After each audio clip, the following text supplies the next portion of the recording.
Well, I think one of the things that allows us not to trust from the trust that we used to have as children is all of our life experiences. Like we talked about earlier about the human experience, but we don't just have the human experience, then we have the experience of being Black or brown.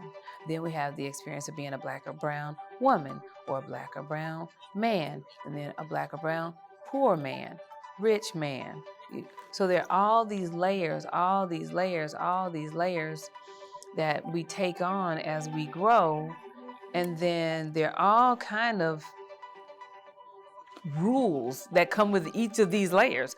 So we stack on the layers, we stack on the masks, we stack on the rules, and then it all becomes a part of self-preservation.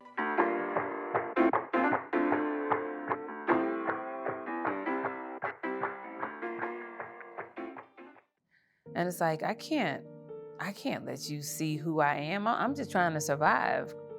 And then we had COVID, and then, so everybody is just in survival mode, and nobody really trusts each other enough to be vulnerable. And again, I get it. I understand, because all of us need some self-work. And especially if you encounter someone who feels threatened and they don't feel secure in themselves, they're not always going to be the most kind, the most resourceful in their feelings. I understand us not being vulnerable with each other because a lot of times we're in a self-preservation mode, and we encounter people who that's their goal. Their goal is to preserve themselves. And that's everybody's goal. At the end of the day, we're all human. We all want to live. We all want to be loved. Nobody doesn't want that, right? It's just some of us figure out different ways to get those needs met. Some of them are resourceful. Some of them are non-resourceful. Some of them are ways that hurt other people because that's how they learn to get their needs met. And so that's why it's so hard sometimes, or it can be hard, navigating relationships and friendships and connections when all of us are struggling and working to figure out who am I, and being confident in who I am as a person, because that takes a lot of courage. It takes a lot of courage to be in a space and to stay in a space, because I don't even stay in it, where you can remember I am whole and complete as I am, and no matter what they say or do to me, it doesn't change the essence of me. It doesn't change who I am. It doesn't change my makeup. It doesn't change me. I'm still Heather. I'm still who God created me to be. I still have my gifts. I still have my purpose. I'm still me. No matter what you do, or what you think of me, or your opinion of me, or your assessment of me, you can have all of those things and none of them change who I am. And it can be hard to stay in that space. You get somebody who maybe you respect or you love, and they say something that hurts you. It's really easy to slide into the human side of, oh, wait a minute, maybe I'm not good enough. Maybe I'm not smart enough. Maybe I'm not pretty enough. Maybe I'm not this enough. Maybe I'm not that enough. It's very easy to do that. And hopefully we can start to have more compassion for each other, to know that your words can hurt people. Even the most self-actualized people, your words can hurt people. And nobody's going to be perfect. But we have to be kinder to each other.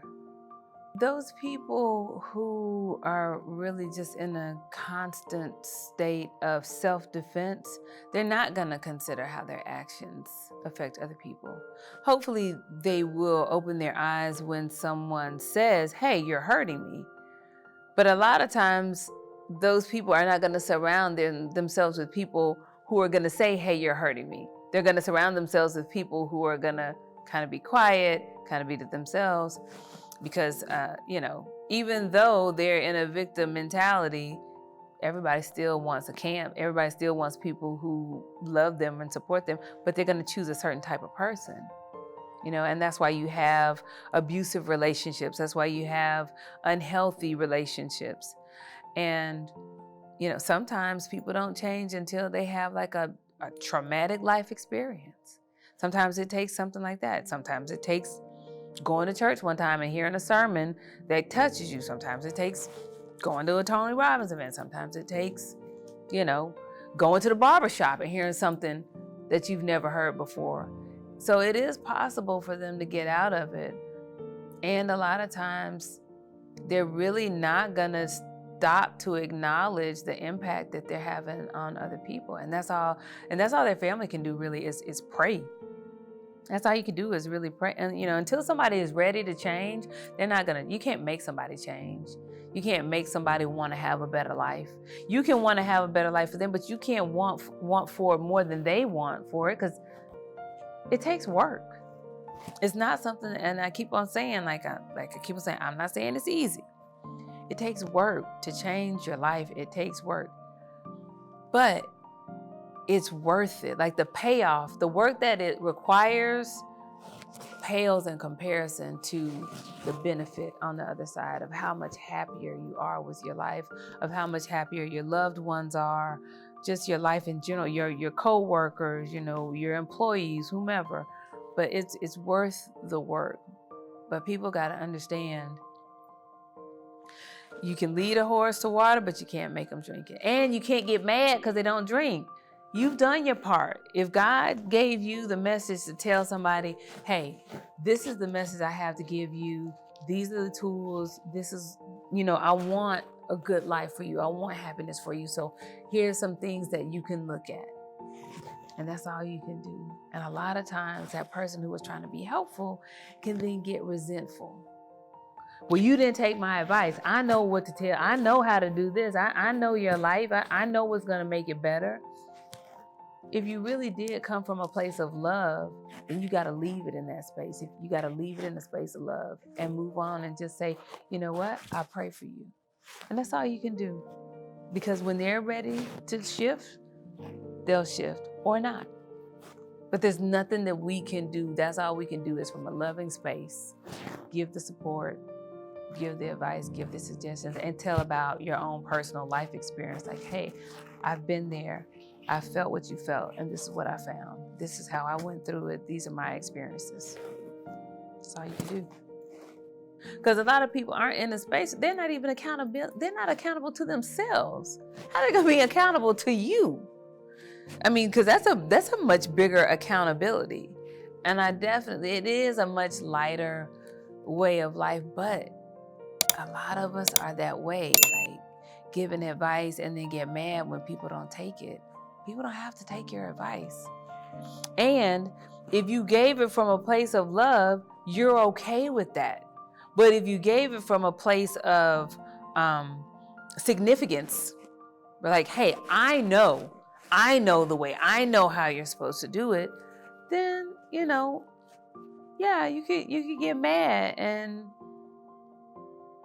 then you have to ask yourself, what is your outcome then really? Is your outcome for them to shift and change, or is your outcome to be right? Those are two different outcomes. Yeah, and that's also a very lonely life. If your life is everybody around me is broken, how are you showing up? If you're showing up with the idea, with the mentality, everyone around me, there's something wrong with them. Well, how do those people feel if knowing that you think that there's something wrong with them? And because that's what happens when you like, oh, I need to help. When you're focused, I need to help everybody. Not just, hey, I'm gonna give you my 2 cents, I'm gonna support, and I'm gonna move on. Blessings. Move on. But if you in it and this is your thing, it's like you're really labeling them as broken. And that's not from a place of love. I don't want anybody to think that they're broken. None of us are broken. We all have areas that we can improve in, that we could get better, that we could get happier, that we could have more joy. But none of us are broken. Because if you're broken, that means you can't be repaired. And we're not broken. There's just some things that could make us happier. There's just some areas that we could be more resourceful. There's just some levels that different levels that we could go to. Because there's never an end. There's always another level. Always. Again, that goes back to us doing our own work on ourselves. And like, until we are comfortable in our own skin, we're constantly gonna be, because everything that usually conflicts stem from insecurity. Like, when you encounter somebody, you're like, oh, and I can't stand how they do so and so and so. It's usually triggering something in yourself that you don't like about yourself. I say 99% of the time, that's the case.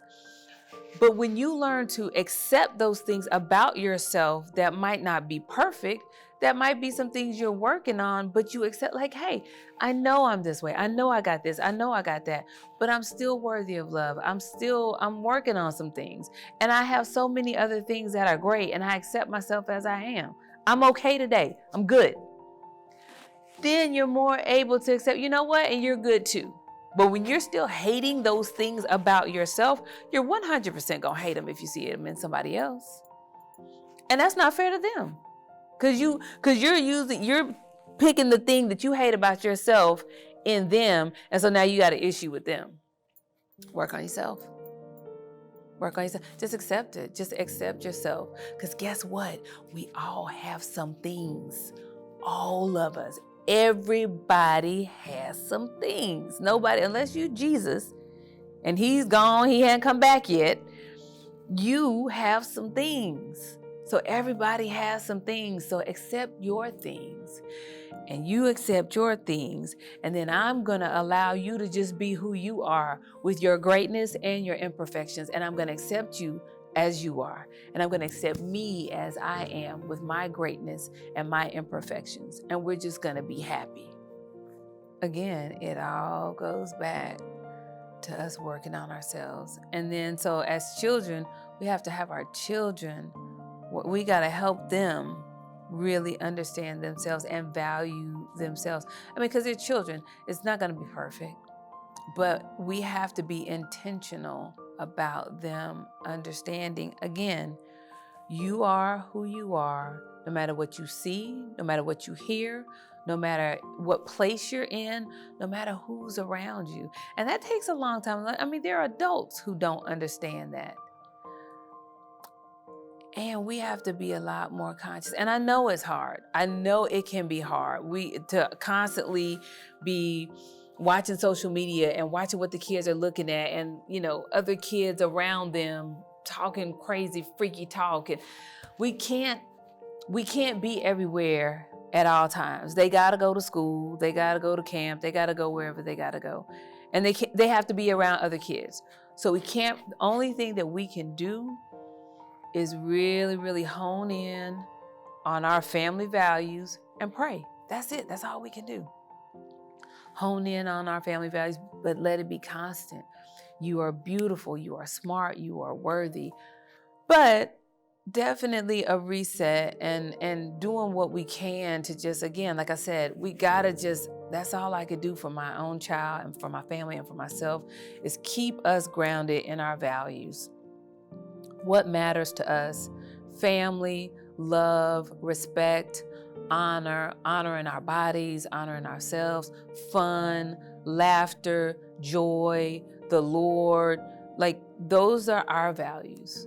And like I tell Alexander, I say, you know, we can't judge other people's values. It's okay. They can value what they want to value, and we can value what we value. And both of those, and we can love them and have different values. That's okay. But we don't have to accept their values as our values in order to love or be loved by them. We can maintain our values, because if they really love us, they will respect our values, because we respect theirs. I'm not asking you to change your values. I'm not asking you to do anything. I'm loving the things about you. I'm loving, you know, your purpose. I'm loving your gifts. But I don't have to accept your values in order to accept you as a person. And that's the only thing that we can do, because there's so much bombarding us. It's so much. It's so, like, if I spend all my time on that, I can't, because it's something that's out of my control. And I would be exhausted and hungry, because I wouldn't be able to eat. I wouldn't be able to work. I wouldn't be able to provide for my family. I wouldn't be able to do those things that I need to do. It would just, and I probably would be somewhere in a corner in a little ball, stressed out, like, oh my gosh, I don't have control over my life or his life. That's all I could do, is put it in God's hands, do my best, and let it go. And that's all that any of us can do. Nail in those core values. This is what we believe in. This is what's important to us. This is what our truth is. Their truth is, this is our truth. And then just go out into the world, and hopefully he'll maintain his truth, and I'll show up maintaining my truth. That's the goal.